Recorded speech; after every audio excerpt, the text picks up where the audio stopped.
All right. All right. Your name again, sir? How long have you been gigging? Oh my God, gigging. I'd say nigh on 20 years. We've known each other 30. Oh.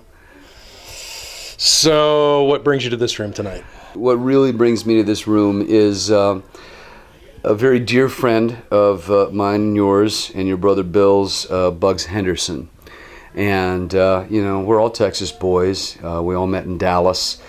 And, Bugs just became such an integral part of our lives. And, for me, getting to know a man of his stature and his talent was, it was sort of a dream come true. And the fact that every time he came to Los Angeles, he'd crash at my pad. And eat at Roscoe's. There I turned him on to Roscoe's, and his band set an absolute record. They ate there 4 times in one day. Still standing. 4 times in one day? No. I don't know if I can eat that many chicken livers. That's a lot of chicken, a lot of waffles. So you pulled up tonight to Chuck Cavour's Slideaway Studio here in Los Angeles. Yep. And what'd you walk into? I walked into a... I'm a hobbyist. I sing. I carry a tune in a bucket. Do they often nominate hobbyists for Tonys in musicals? There's that. But I've got such a huge respect for, the people who really do it. The seasoned veterans.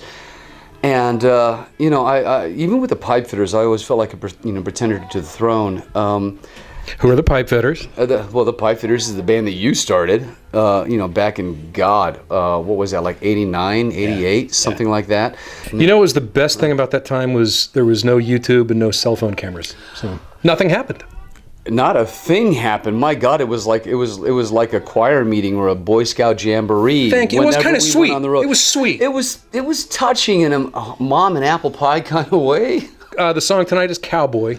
The song tonight is Cowboy, and it's just so amazingly fitting. Sometimes the universe doesn't just whisper in your ear; it grabs you by the frickin' earlobe and drags you across the room. I remember, when you told me that you and Bill had a lot to do with, getting this tribute album made, and the loss of Bugs was such a tragedy for all of us.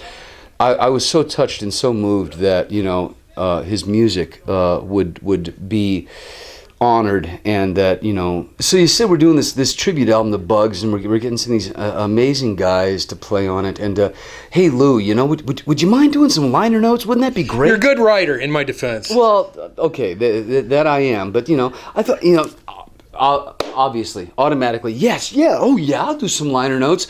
Meanwhile, the inner voice is going, But maybe I could sing on the album too. Maybe I could do a little something for Bugs.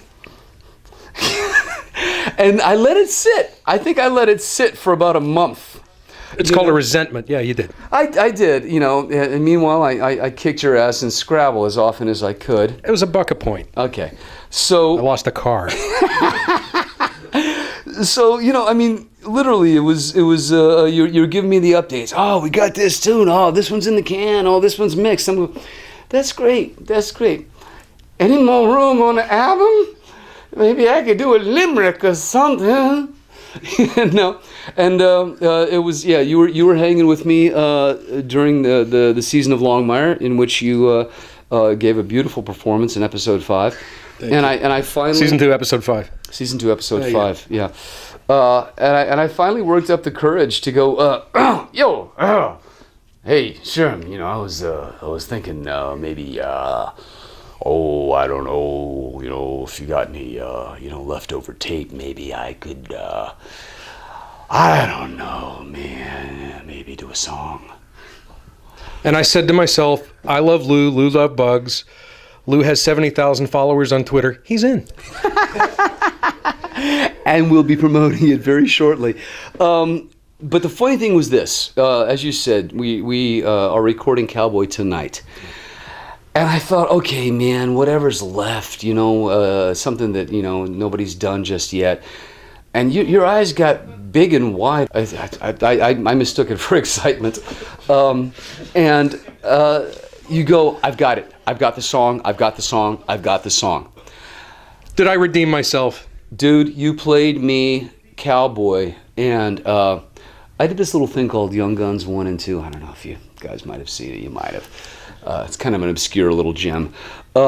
And you played me that tune, and I'm on Longmire now, and you know, I mean, there's certainly this Western aspect, you know, to my career and being from Texas and everything. And the first time you played it for me, I mean, I got mistakes. Did you squirt a few? I squirted. Like Daddy's best baby girl? Did. You cried, didn't you, Lou? I did cry. Is that thing rolling? Yeah, I was so moved and I was so touched, and I thought, holy shit.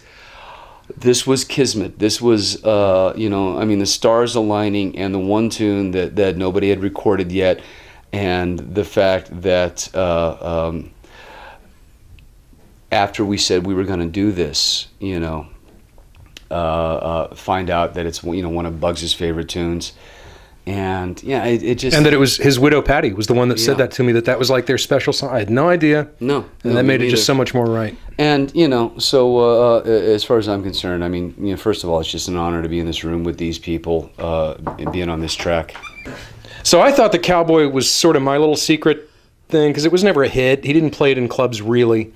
And when I informed Bugs' widow Patty that you were singing it, she wrote back immediately and said that was our favorite. That was our special little song between the two of us. I had no idea. And it, you know, I mean, just suddenly everything seemed right. You know, the stars aligned, and to be in this room tonight with these players, with Chuck, with you and Bill, and Steve Ferroni, Kenny Lee Lewis, Jimmy Vivino, Bill Mooney. You know, it's just one of those special moments, man, and it's going to be there, and we're going to share it with the world, and we're going to keep Bugs' legacy alive. And you know, I couldn't be more thankful, more grateful, and more honored. What you said, brother. Yeah.